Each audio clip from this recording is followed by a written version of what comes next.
Hello friends, आज हम लाए हैं आपके लिए एक्सरसाइज 8 के ट्रिग्नोमेट्री रेशियो के एंगल का वैल्यू कैसे फाइंड करते हैं उसको याद रखने का शॉर्टकट ट्रिक और इस पर बेस्ड कुछ प्रॉब्लम्स के सॉल्यूशन को लेकर के। तो सबसे पहले हम लोग आते हैं, हमें अभी ट्रिग्नोमेट्री रेशियो में बस केवल 5 एंगल का वैल्यू याद करना है। कौन कौन सा? तो सबसे पहले 0 डिग्री, उसके बाद 30 डिग्री, उसके बाद 45 डिग्री, फिर 60 डिग्री और 90 डिग्री। बस इतना ही 5 वैल्यू याद करना है। तो एकदम सिंपल से सीक्वेंस में इसको रट लेना है कि किस एंगल का वैल्यू हमको याद रखना है और किसको नहीं याद रखना है। हमको एकदम सिंपल से 0, 30, 45, 60 और 90 इस तरीके से याद रख लेना है कि इतना ही का वैल्यू हमको याद रखना है, उससे ज़्यादा याद रखना है नहीं। अब इसका वैल्यू फाइंड कैसे करते हैं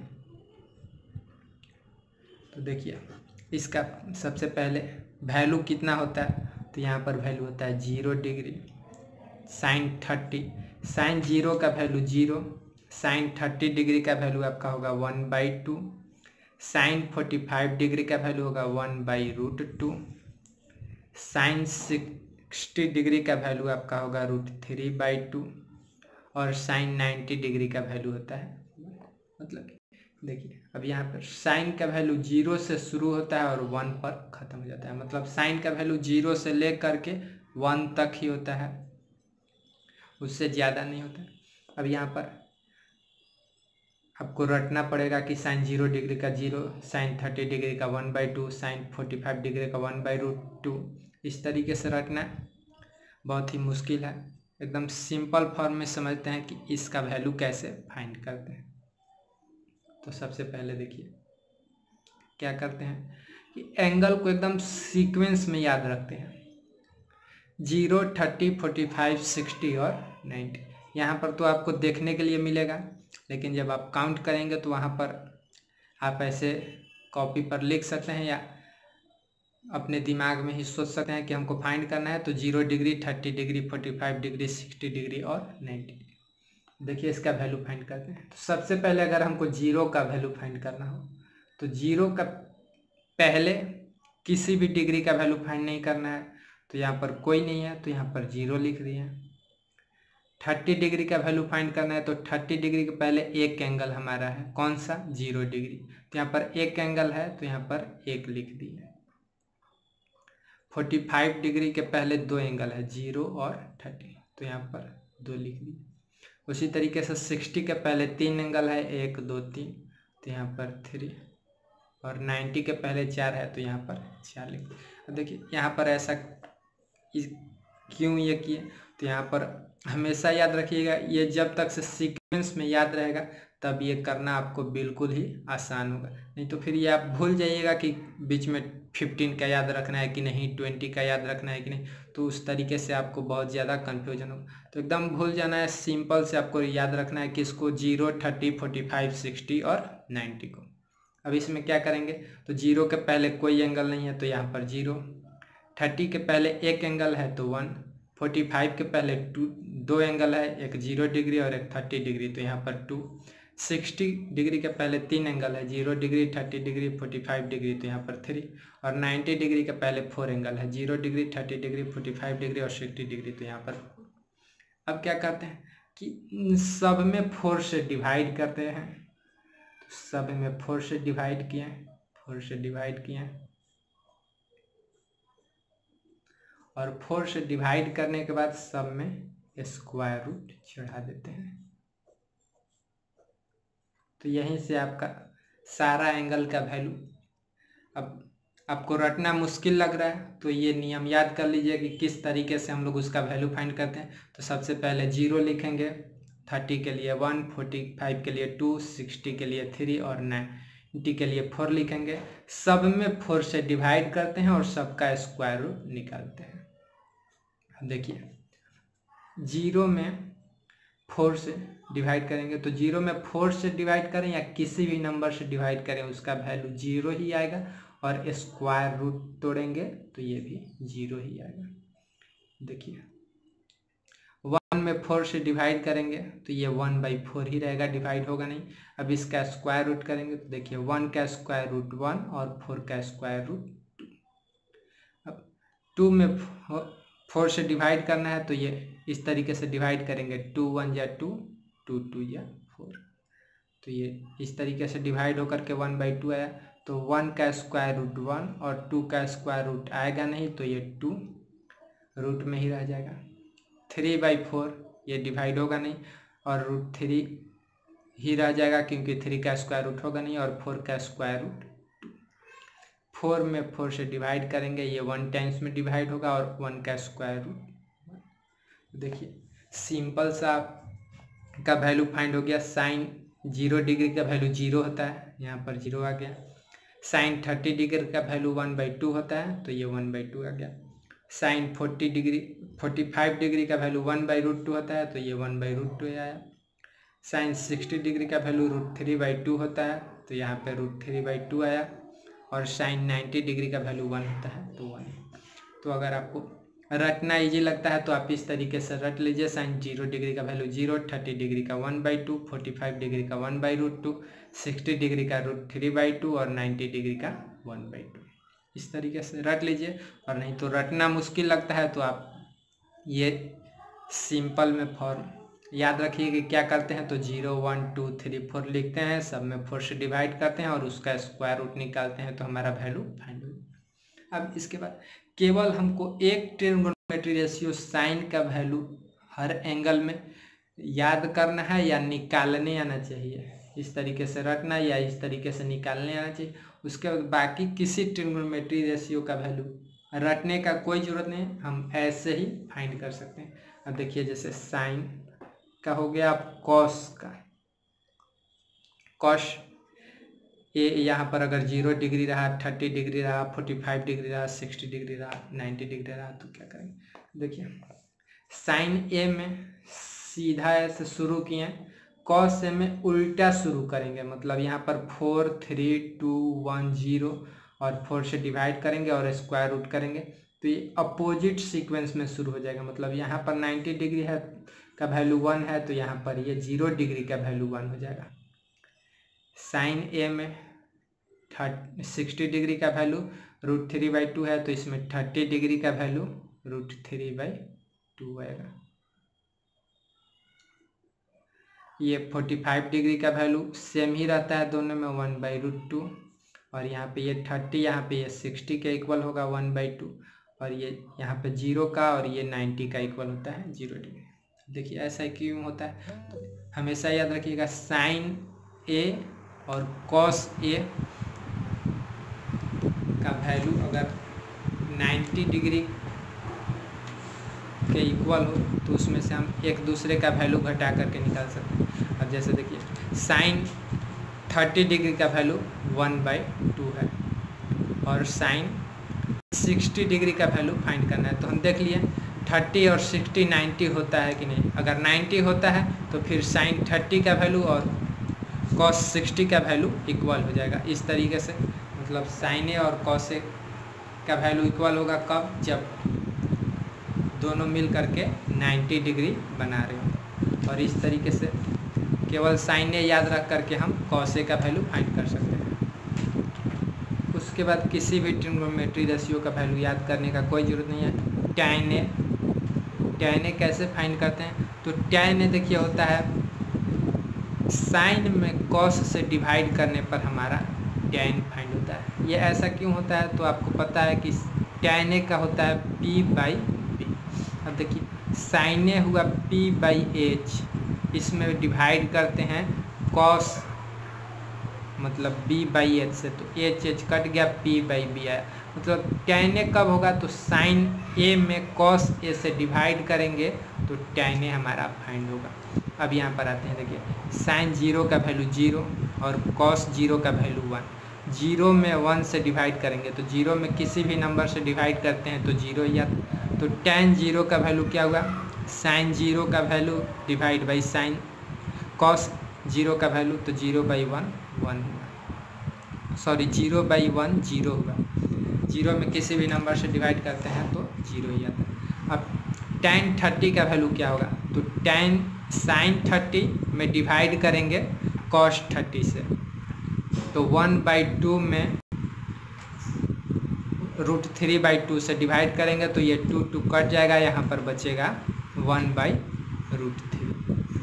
अब tan 45 का क्या होगा, यहाँ पर sin 1/√2 और cos 45 में भी 1/√2, तो ये दोनों कट करके tan 45 का वैल्यू 1 आएगा।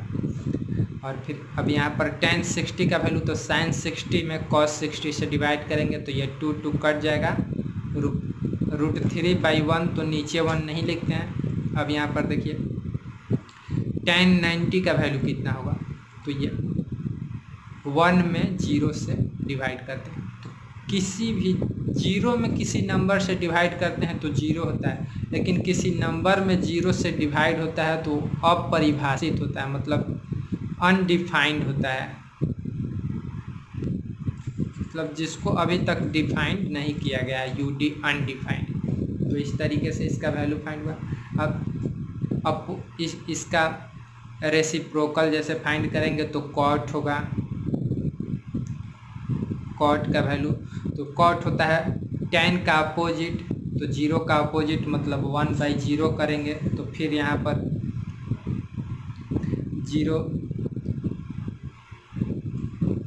1/0, तो किसी नंबर में 0 से डिवाइड करेंगे तो ये UD अनडिफाइंड हो गया।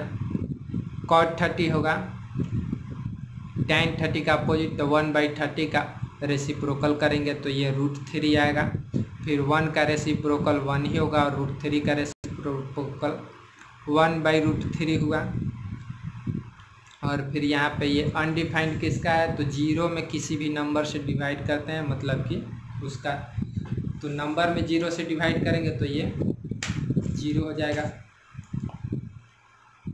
अब बच गया हमारा सेक, तो ये होता है cos का रेसिप्रोकल, तो यहाँ पर cos 0 का वैल्यू 1, तो इसका रेसिप्रोकल 1 ही।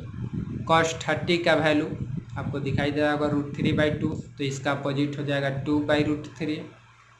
अब ये cos 45 1/√2, तो यहाँ पे √2। cos 60 का वैल्यू 1/2, तो यहाँ पे 2।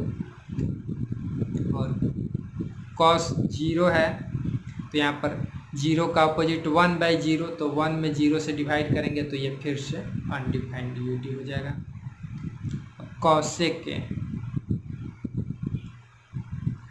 कॉसेक साइन का रेसिप्रोकल होता है, तो साइन 0 का वैल्यू 0 है, 1/0, तो ये अनडिफाइंड होगा। साइन 30 का वैल्यू 1/2, तो रेसिप्रोकल करेंगे 2 हो जाएगा। साइन 45 का 1/√2, तो यहाँ पे √2 होगा। उसके बाद फिर यहाँ पे साइन 60 √3/2 होता है, तो ये 2/√3 होगा। और फिर साइन 90 1 होता है, तो 1 का रेसिप्रोकल 1। तो इस तरीके से आप केवल एक साइन का वैल्यू याद रखेंगे, तो किसी भी वैल्यू को याद रखने का ज़रूरत नहीं है, आप थोड़ा सा मतलब दिमाग में कैलकुलेशन कर सकते हैं या लिख करके भी, उसमें ज़्यादा टाइम नहीं लगेगा। लेकिन आपको अगर पूरा रटना आसान लगता है तो आप पूरा भी रट सकते हैं, नहीं तो आप केवल एक ट्रिग्नोमेट्री रेशियो साइन का वैल्यू पूरे एंगल में रट करके बाकी सब का वैल्यू फाइंड कर सकते हैं इसी तरीके से। अब आते हैं एक्सरसाइज 8.2 के प्रॉब्लम्स के सॉल्यूशन पर, जिसमें दिया है पहला प्रॉब्लम्स, इवैल्यूएट द फॉलोइंग, मतलब कि वैल्यू फाइंड करना है। तो आते हैं अपने पहले प्रॉब्लम्स की ओर, जिसमें दिया है sine 60 degree into cos 30 degree.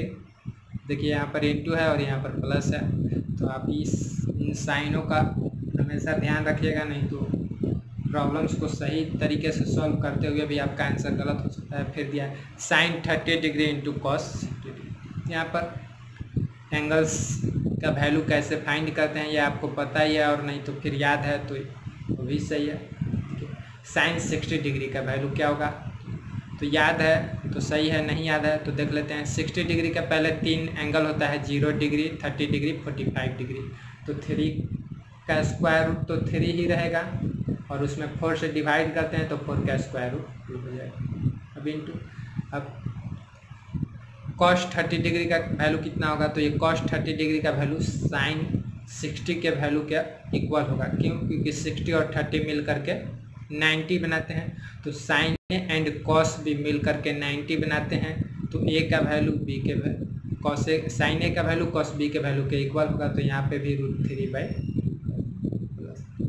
sin 30 degree, तो sin 30 डिग्री पहले 1 एक वैल्यू होता है, तो 1 का स्क्वायर रूट 1 और इसमें 4 से डिवाइड करते हैं तो 4 का स्क्वायर रूट। फिर ये cos 60 का वैल्यू भी sin 30 के ही इक्वल हो जाएगा।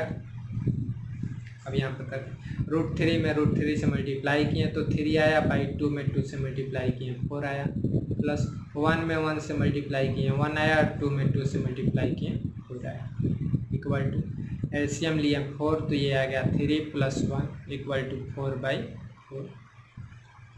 डिवाइड कर देंगे 4 में 4 से तो इसका वैल्यू हमारा 1 आ गया। अब आते हैं नेक्स्ट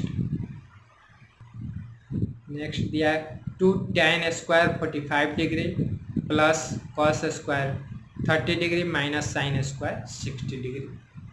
इसका वैल्यू फाइंड करना है। तो 2 tan स्क्वायर 45, तो tan 45 का वैल्यू 1 होता है, 1 का स्क्वायर प्लस cos 30 का वैल्यू √3/2 होता है, स्क्वायर में दिया तो इसका होल स्क्वायर कर दिए, माइनस sin 60, तो sin 60 का वैल्यू cos 30 के बराबर, क्योंकि 60 और 30 मिलके 90 होते हैं। तो ये सब छोटे मोटे आप तरीकों को हमेशा याद रखिएगा ताकि ज़्यादा प्रॉब्लम्स ना हो। तो √3/2। अब देखिए ये प्लस में है और ये माइनस में है, तो ये कट करके 0 हो जाएगा। तो यहाँ पर इसका वैल्यू आ जाएगा 1 का स्क्वायर 1 में 2 से मल्टीप्लाई किए 2 प्लस, अब इसको आप डायरेक्ट 0 भी कर सकते हैं या इसको तोड़ करके भी करेंगे तो हमारा 0 ही आएगा। √3 का स्क्वायर 3/2 का स्क्वायर 4 माइनस √3 का स्क्वायर 3/4। अब यहाँ से एलसीएम लेंगे तो सबका एलसीएम 4 हो जाएगा, तो फिर ये कट जाएगा, तो यहाँ पर डायरेक्ट कर देते हैं, ज़्यादा एलसीएम लेने का कोई ज़रूरत नहीं है। यहाँ पर ये हो जाएगा 2, इसका आंसर आ गया। अब आते हैं नेक्स्ट प्रॉब्लम नंबर 3, जिसमें दिया है cos 45 degree upon sec 30 degree plus cosec 30 degree. तो यहाँ पर अब वैल्यू रखते हैं cos 45 डिग्री का वैल्यू, तो ये होगा 1/√, upon sec 30 degree, sec 30 degree का नहीं आता है, cos 30 डिग्री का वैल्यू, cos 30 डिग्री का वैल्यू होता है √3/2, तो उसका रेसिप्रोकल हो जाएगा sec 30 डिग्री 2/√3 प्लस cosec 30, तो sin 30 का वैल्यू याद करते हैं, sin 30 का वैल्यू 1/2, उसका रेसिप्रोकल तो 2/1, ये हो गया। अब सॉल्व करते हैं तो ये 1/√2 ही रहा। अब यहाँ पे ये √3 कॉमन एलसीएम लिए, यहाँ पे 2 प्लस ये 2√3 आया। अब 1/√2, अब ये डिवाइड में है तो इसको तोड़ते हैं तो ये ऊपर चला जाएगा, √3/3 ये आ जाएगा आपका 2 + 2√3। अब मल्टीप्लाई करेंगे तो ये ऊपर में आएगा आपका √3/2 में √2 से मल्टीप्लाई किए 2√2 प्लस √2 में 2√3 से मल्टीप्लाई किए तो 2√6।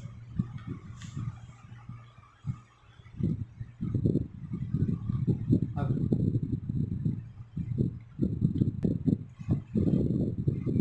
यहाँ पे लिखेंगे √3/, देखिए यहाँ से 2√2 यहाँ पे भी और 2√2 यहाँ पे भी है, तो 2√2 कॉमन ले लिए तो यहाँ पे बचा 1 प्लस यहाँ पे बचा √3।